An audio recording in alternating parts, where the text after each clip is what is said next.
Kawan yung video. So ito na guys, natagpo na namin itong sinasabi nilang pangil ng Megalodon. Megalodon siya. Megalodon. Ito na daw siya.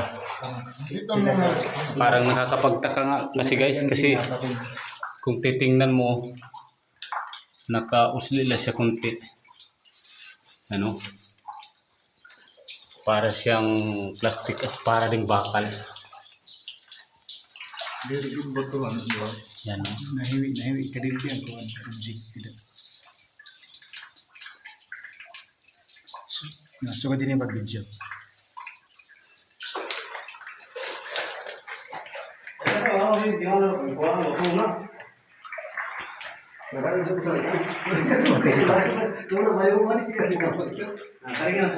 Pagsiwagi ko rin, pagsiwagi. Ma-focus. Dapat yun mairas. Nag-repeat tayo? Yeah. Pwede magtawa ko dito. Magtawa ko dito. Sinaba ko mga ito rin. Itong galon mo? Ha? Itong galon? Ayun, ayun. Ako naman. Ganyan lang lang. Ganun po dito. Pwede ko ako. Ano din eh, kung baga